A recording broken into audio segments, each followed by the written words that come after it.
एक छोटे से गांव में हरीश अपनी पत्नी कविता और 2 छोटी बेटियों के साथ रहता था। हरीश भाड़े पर रिक्शा चलाया करता था। एक दिन रिक्शे का मालिक कड़क आवाज में बोला, हरीश, मुझे रोज का किराया पूरा चाहिए। मालिक, आज सवारी बहुत कम मिली थी, कल ज्यादा मेहनत कर लूंगा। तुम्हारी कमाई कम हो या ज्यादा, उससे मुझे कोई मतलब नहीं। कड़ाके की ठंड में भी हरीश सुबह से शाम तक ठिठुरते हुए रिक्शा चलाता रहता। शाम को घर लौटते समय उसके हाथ कांप रहे होते। अक्सर घर में दिन में बस एक ही बार चूल्हा जलता। कई रातों में हरीश खुद सूखी रोटी खाकर रह जाता।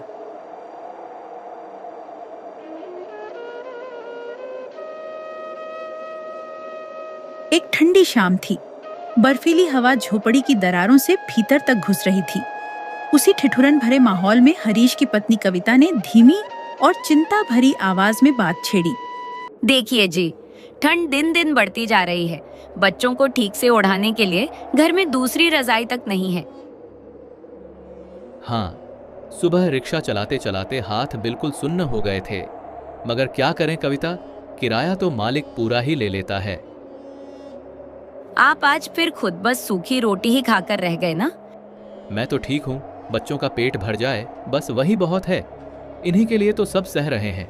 देखो कितनी सुकून से सो रही हैं। भगवान करे इनकी जिंदगी हमसे कहीं बेहतर हो। कब तक ऐसे ही चलेगा जी? हर रोज वही चिंता, वही कमी, वही ठिठुरती ठंड। काश कभी ऐसा दिन आए जब हमारे बच्चों को इस तरह कांपते हुए न सोना पड़े। आएगा कविता, वो दिन जरूर आएगा। जब तक सांस है मेहनत करता रहूंगा। तुम बस हिम्मत मत हारना।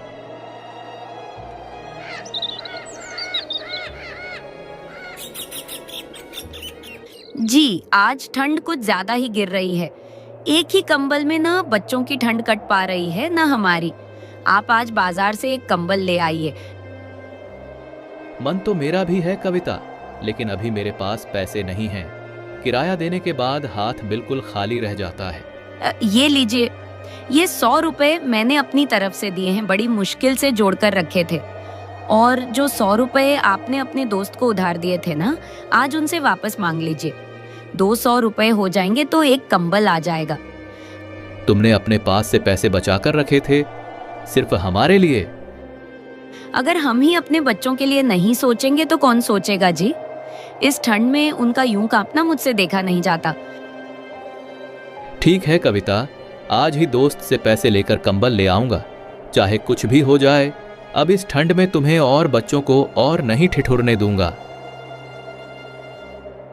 कविता की बात सुनकर हरीश अपने 100 रुपये लेने के लिए मदन के घर की ओर चल पड़ा।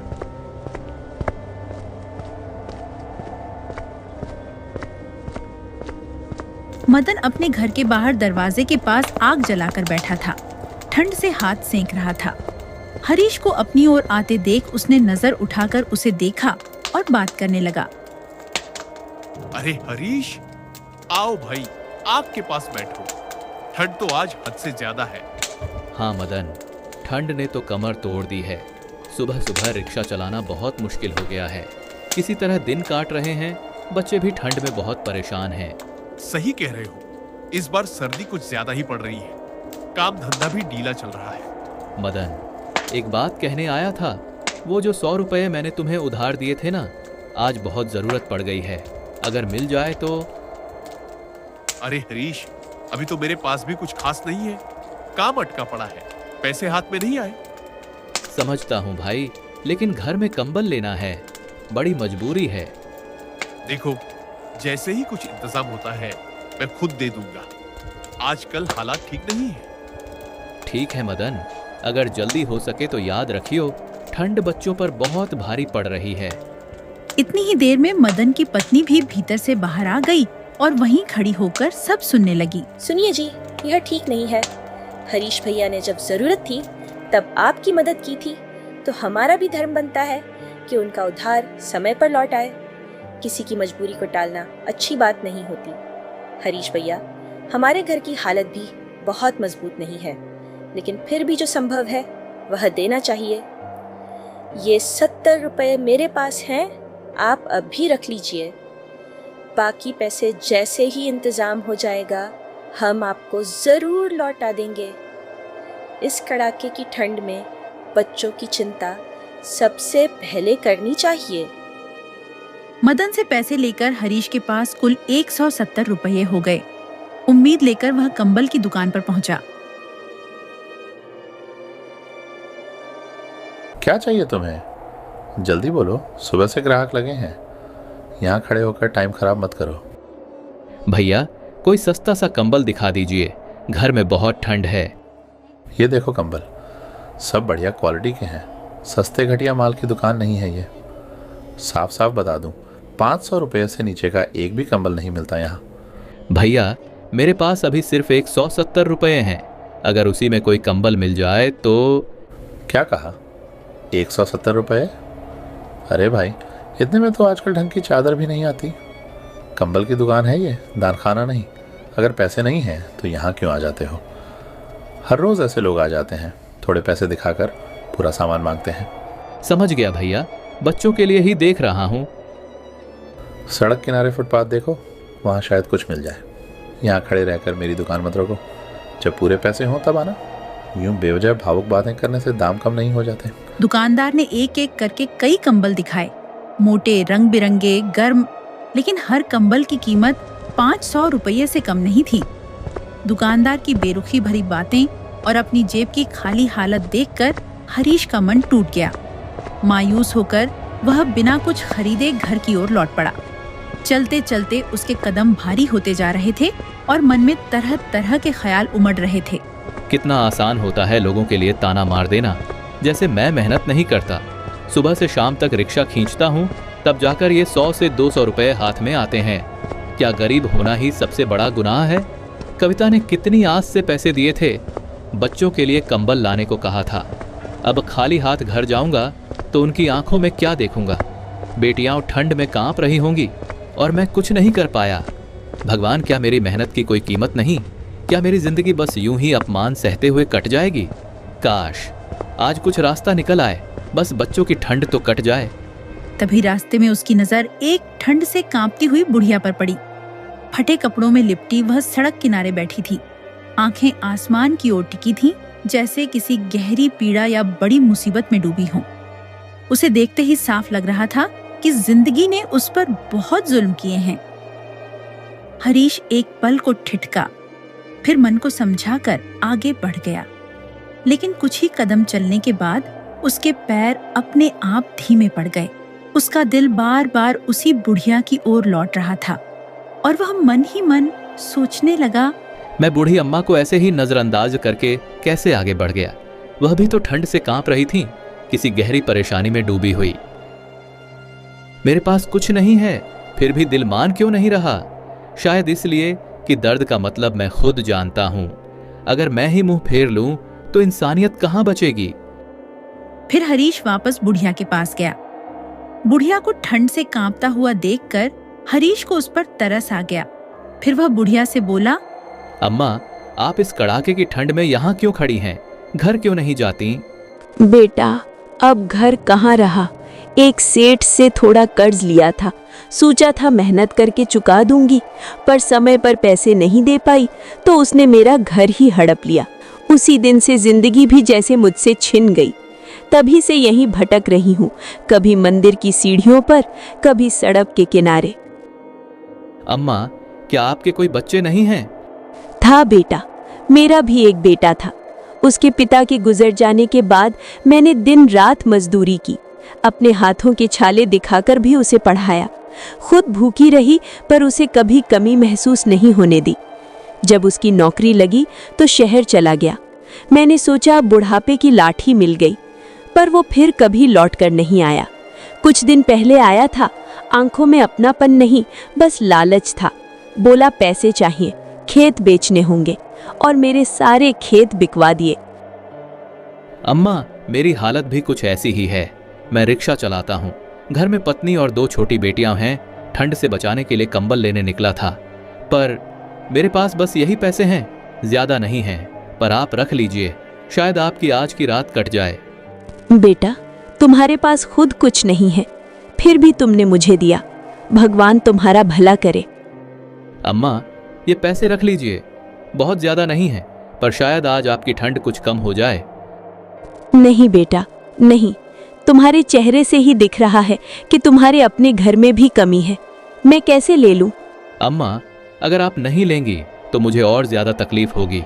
मेरे बच्चों की जगह अगर आप होती तो मैं कभी मुंह न फेरता।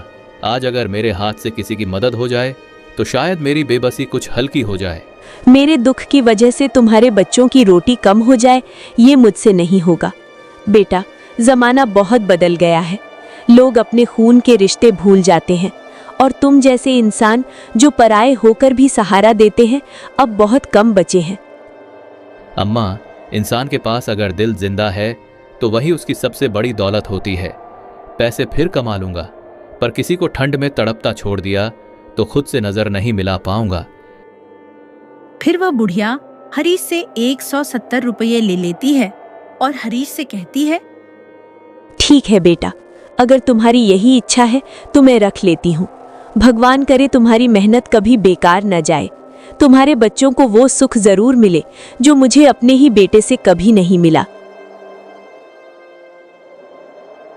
वह बुढ़िया हरीश को बहुत दुआएं देती है और फिर वहां से चली जाती है। बस अम्मा, यही दुआ मेरे लिए बहुत है।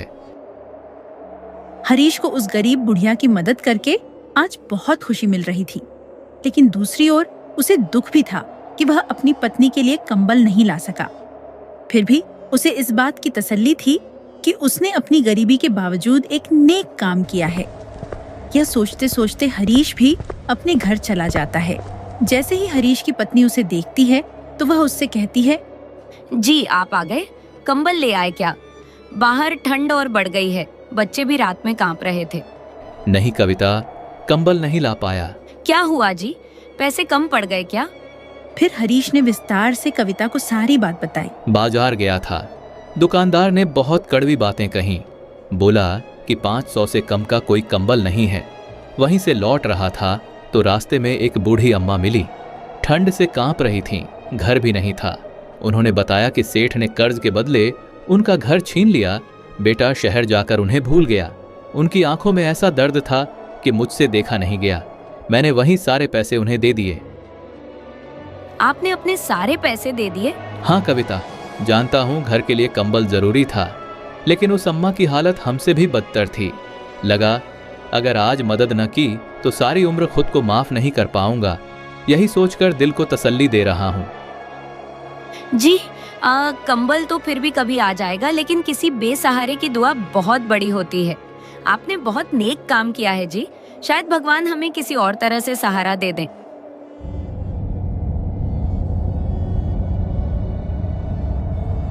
फिर कविता हरीश के लिए खाना लगाती है। जैसे ही हरीश खाना खाने बैठता है उतने में कोई उनके घर का दरवाजा खटखटाता है। कविता घर के बाहर जाकर देखती है तो बाहर एक बूढ़ा आदमी खड़ा था। वह कविता से कहता है, बिटिया, ठंड अब हड्डियों के भीतर उतर चुकी है। सुबह से इस बदन ने एक दाना तक नहीं देखा। पेट की आग ऐसी जल रही है कि सांस लेना भी भारी लग रहा है। अगर घर में थोड़ा सा गर्म खाना मिल जाए तो शायद इस बूढ़ी जान में थोड़ी जान लौट आए। आज की रात बस पेट की जलन बुझ जाए, वही बहुत है। बाबा, मुझे माफ कर दीजिए। घर में बहुत थोड़ा खाना है, बस उतना ही बना है जितना मेरे पति के लिए है। दिल तो बहुत चाहता है कि आपको खिलाऊं, लेकिन मैं क्या करूं? मेरी भी मजबूरी है। नहीं बिटिया, मैं समझता हूँ। आजकल हर इंसान अपनी अपनी लड़ाई लड़ रहा है, किसी के पास फुर्सत नहीं है। भगवान तुम्हें सुख दे बेटी। बाबा, भगवान करे कहीं और से आपको सहारा मिल जाए।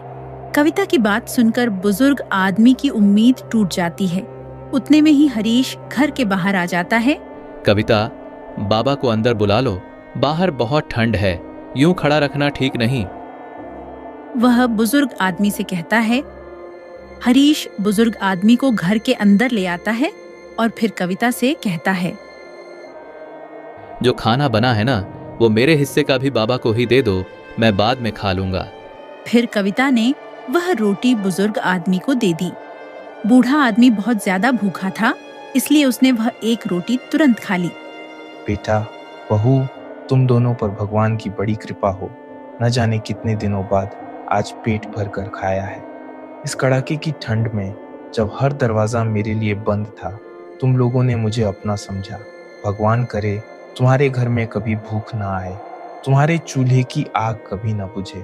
जिस तरह आज तुमने मेरी जान बचाई है, उसी तरह ईश्वर हर मुसीबत में तुम्हारे साथ खड़ा रहे, हर ठोकर से तुम्हें बचाए और तुम्हारी झोली खुशियों से भर दे। पेट भरना जरूरी है बाबा।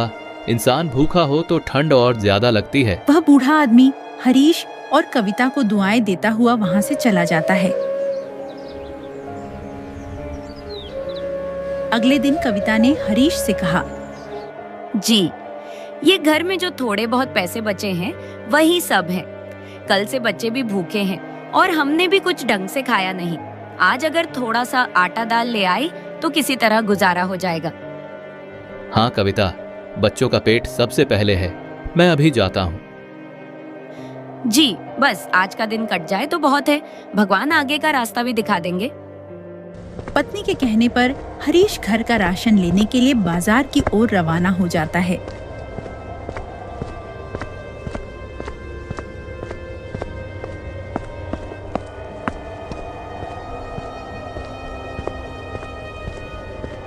रास्ते में उसे एक बूढ़े आदमी के रोने की आवाज आती है। वह बूढ़ा आदमी अपने बेटे से कह रहा था, बेटा, अब ये दर्द सहा नहीं जाता। छाती में ऐसी जलन उठ रही है जैसे आग लगी हो और सांस भी ठीक से नहीं आ रही। हर सांस भारी लग रही है बेटा। कहीं ले चल मुझे, किसी डॉक्टर को दिखा दे, शायद मेरी जान बच जाए। बाबा, मेरा भी दिल फट रहा है आपको इस हाल में देखकर, लेकिन मेरे पास इलाज के लिए पैसे नहीं हैं। रोज की मजदूरी से बस पेट भर पाता हूँ। दवा और डॉक्टर का खर्च कहाँ से लाऊं? बाबा, काश मेरे पास पैसे होते। मैं आपकी तकलीफ ऐसे नहीं देख पाता। कुछ रास्ता निकल आए, बस यही दुआ है। मैं जानता हूँ बेटा, तेरी भी मजबूरी है। तेरे पास भी ज्यादा कुछ नहीं है, मगर अगर आज इलाज नहीं हुआ ना, तो शायद मैं ज्यादा दिन नहीं टिक पाऊंगा। बस भगवान के भरोसे ही सांसें चल रही हैं। फिर हरीश उस बूढ़े आदमी के पास जाकर उसके रोने की वजह पूछता है। बाबा, आप इतना रो क्यों रहे हैं? क्या तकलीफ है? शायद मैं कुछ मदद कर सकूं। बेटा, मैं बहुत बीमार हूँ। कई दिनों से दवा नसीब नहीं हुई। शरीर अब साथ छोड़ने लगा है। अपने ही बेटे से इलाज की गुहार लगा रहा हूँ, पर उसके पास भी पैसे नहीं हैं। फिर बूढ़े आदमी का बेटा हरीश से कहता है, भैया, सच कहूं तो दिल बहुत भारी है। बाबा की हालत बिगड़ती जा रही है, पर मेरे पास इलाज के लिए एक भी रुपया नहीं बचा। हरीश दोनों बाप बेटे की बात सुनकर परेशान हो जाता है। फिर वह अपने बचाए हुए पैसे उस बूढ़े आदमी के बेटे को दे देता है, जिन पैसों से वह घर के लिए राशन लेने जा रहा था। मेरे पास भी बहुत ज्यादा नहीं है। इन्हीं पैसों से मैं अपने घर का राशन लेने जा रहा था, लेकिन अगर आज इलाज नहीं हुआ तो आपकी जान को खतरा है। ये पैसे रख लो, पहले बाबा को डॉक्टर के पास ले जाओ। उस नौजवान को हरीश के इस नेक काम पर विश्वास ही नहीं हो रहा था कि उसने अपनी खुद की मजबूरी होते हुए भी उनकी मदद की है। वह चाहता था कि हरीश के कदमों में गिर पड़े, लेकिन हरीश ने उसे ऐसा करने से रोक दिया और कहने लगा, भाई, ये मत करो। किसी के पैरों में गिरना इंसान को छोटा कर देता है और मदद करने वाले को भी शर्मिंदा करता है। मैंने कोई एहसान नहीं किया, बस वही किया जो एक इंसान को दूसरे इंसान के लिए करना चाहिए। आज जब तू सामने खड़ा है तो लगता है जैसे भगवान खुद चलकर आ गया हो। बेटा, तू तो मेरे लिए भगवान बनकर आया है। तेरे इस एहसान को मैं जिंदगी भर भी नहीं चुका पाऊंगा। भैया, आपने हमारे लिए बहुत बड़ा काम कर दिया। भगवान आपको और आपके परिवार को कभी भूखा ना रखे। आज तुम्हारे बाबा को जरूरत थी, कल किसी और को होगी। अगर कभी काबिल बनो तो बस किसी और की मदद कर देना। यही मेरे लिए सबसे बड़ी दुआ होगी। इसके बाद दोनों बाप बेटे हरीश को दुआ देते हुए चले जाते हैं। उनके जाने के बाद हरीश तरह तरह के ख्यालों में खो जाता है। वह बेचारा बहुत हैरान और परेशान था, इसलिए वह सोचने लगता है। हरीश के दिमाग में अनगिनत ख्याल आ रहे थे। आज फिर मैंने वही किया, दिल के कहने पर सब कुछ दे दिया, लेकिन क्या हर रोज ऐसा कर पाऊंगा? हर गली, हर मोड़ पर कोई ना कोई दुखी मिल ही जाएगा। अगर मैं सबकी मदद करता रहूं तो फिर मेरे अपने परिवार का क्या होगा? कविता, बच्चे, उनकी भूख, उनकी ठंड, क्या ये सब मैं यूं ही अनदेखा कर सकता हूं? नेक काम करने से सुकून तो मिलता है, पर डर भी साथ चलता है। कहीं ऐसा ना हो कि दूसरों का सहारा बनते बनते मैं अपनों को ही बेसहारा छोड़ दूं। भगवान मुझे सही रास्ता दिखाओ, इंसानियत और जिम्मेदारी के बीच संतुलन कैसे बनाऊं? कुछ देर बाद वह अपने घर की तरफ चल पड़ा, लेकिन भूख की वजह से उसे चला भी नहीं जा रहा था। फिर भी वह किसी तरह गिरता पड़ता अपने घर पहुंचा। घर पहुंचकर उसने दरवाजे पर दस्तक दी। उसकी पत्नी और बच्चे इसी इंतजार में थे, इसीलिए कविता ने फौरन दरवाजा खोल दिया। उसके चेहरे पर खुशी साफ झलक रही थी, लेकिन जैसे ही उसने अपने पति के चेहरे पर मायूसी और उसके हाथ खाली देखे, उसकी खुशी पल भर में गायब हो गई। कविता हरीश से कहने लगी, आ गए जी, राशन ले आए क्या? बच्चे सुबह से रास्ता देख रहे थे। नहीं कविता, राशन नहीं ला पाया। क्या मतलब? पैसे तो दिए थे ना मैंने? दिए थे, लेकिन रास्ते में एक बहुत बीमार बूढ़ा आदमी मिला। उसके इलाज के लिए पैसे नहीं थे, मैंने वही पैसे उसे दे दिए। अपने पति की बात सुनकर कविता गुस्से से आग बबूला हो उठी और फिर हरीश से बोली, क्या जी, आपको जरा भी होश है? हमारे बच्चे भूखे हैं, घर में चूल्हा ठंडा पड़ा है और आप हर किसी की मदद करने निकल पड़े हैं। क्या सिर्फ दुनिया का दुख ही आपको दिखता है? हमारा दुख नहीं दिखता? नल कविता, मैं जानता हूँ तुम सही कह रही हो, लेकिन उस आदमी की हालत बहुत खराब थी। अगर आज मदद न करता तो शायद उसकी जान चली जाती। मैंने पहले भी किसी की मदद की है, आज भी दिल ने वही कहा। मैं रोज ऐसा नहीं कर सकता, पर आज खुद को रोक नहीं पाया। जी, मुझे गुस्सा इसलिए आया क्योंकि बच्चों की भूख मुझसे देखी नहीं जाती। लेकिन आपकी बात भी समझ में आ रही है, आप गलत नियत से कुछ नहीं करते।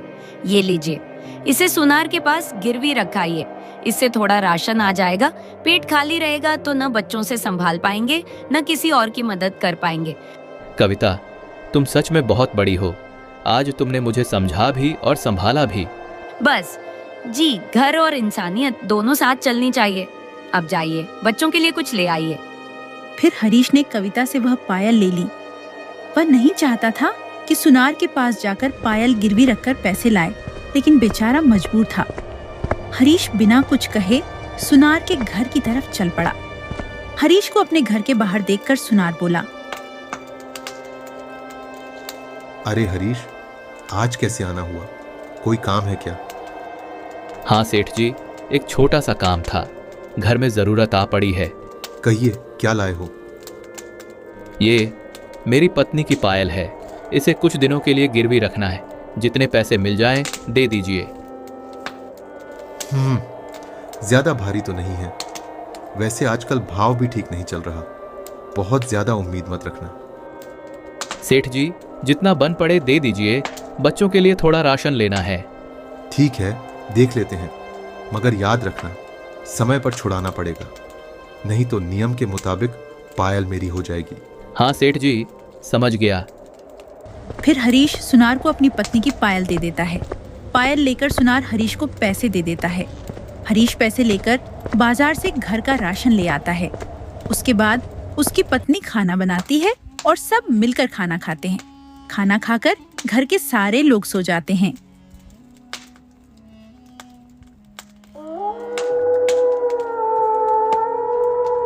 आधी रात को दो चोर किसी तरह हरीश के घर में घुस जाते हैं।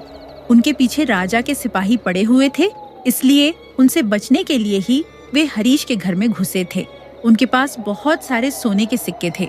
जल्दी जल्दी अंदर चल, राजा के सिपाही बहुत पास आ गए हैं। अगर अभी पकड़े गए तो सीधा फांसी। खजाने से चुराना आसान था, बचकर निकलना मुश्किल हो गया। बाहर निकले तो खत्म समझो। सांस भी ठीक से नहीं आ रही।